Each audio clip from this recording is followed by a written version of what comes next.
नमस्कार। अपन पढ़ेंगे BSTC pattern का part number 2। Part number 1 first देख लिया था अपन ने पहले।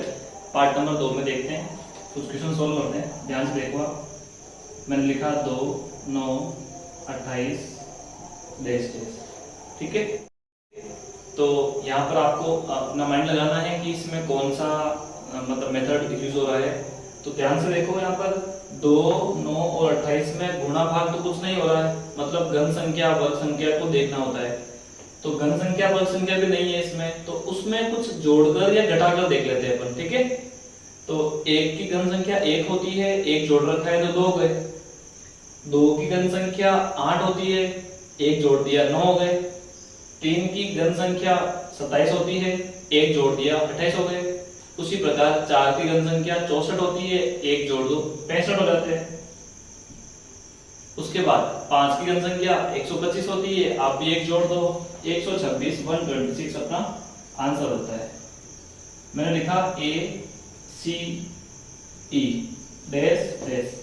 यहाँ पर देखो, जरूरी नहीं है कि ये मैथमेटिकली ही आए, इंग्लिश में भी लिखा हुआ आ सकता है। ठीक है, ए के बाद सी लिखा, सी के बाद ई लिखा, इसका मतलब ये है कि ये एक एक अक्षर को गायब कर रहा है। ए के बाद वैसे बी आता है तो बी नहीं लिखा, सी लिख दिया।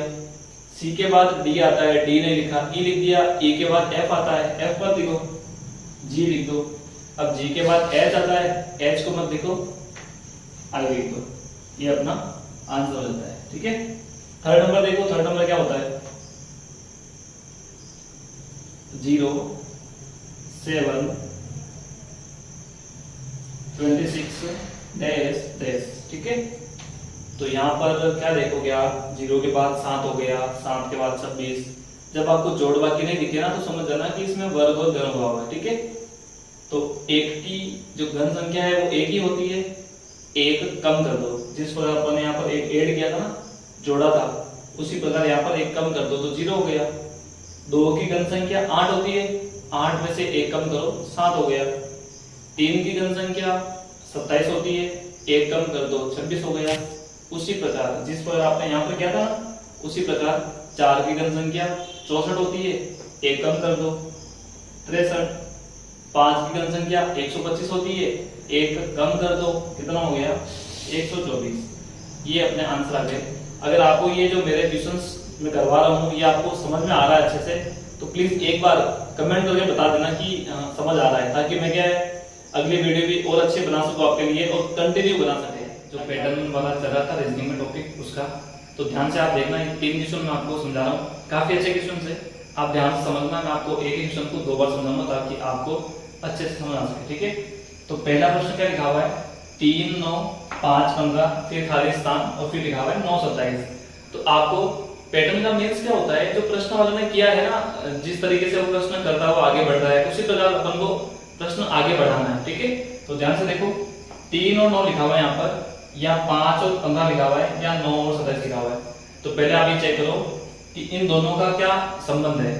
तो देखो, 3 को 3 से गुणा करते हैं तो 9 आता है, 5 को 3 से गुणा करते हैं तो 15 आता है, 9 को 3 से गुणा करते हैं तो 27 आता है। इसका मतलब पहली संख्या है ना, पहली संख्या का 3 गुना दूसरी वाली संख्या है। ठीक है, अब ये देखो आप, इन दोनों के बीच में अंतर कितना है? 5 है ना, 2 बार करोगे ना, 3 के बाद 5 आ गया।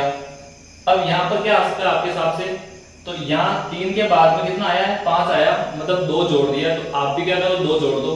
तो 5 के अंदर आप 2 जोड़ोगे ना, प्लस 2 करोगे तो 7 आएगा, ये 7। और मैंने क्या बोला, कोष्ठक की जो दूसरी वाली संख्या है ना, वो खुद की तीसरी गुना है। मतलब देखो, 9 है ना, 9 3 का 3 गुना है, 15 5 का 3 गुना है, 27 9 का 3 गुना है। उसी प्रकार 7 का 3 गुना कितना होता है? 21। तो ये अपना करेक्ट आंसर है। क्लियर? दूसरा प्रश्न देखो, 100 के बाद 95, उसके बाद 110, फिर 105, फिर 120। आपको बताना है कि इसमें हो क्या रहा है। ध्यान से देखो, यहाँ पर क्या हुआ पता है क्या?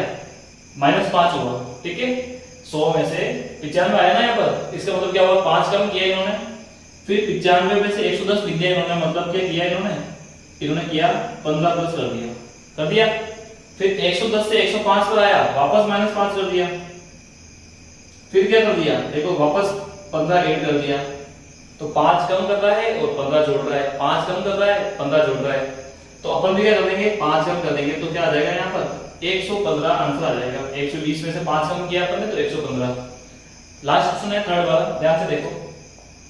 1 के बाद 2, 2 के बाद 4, 4 के बाद 8, 8 के बाद 16 लिखा हुआ है।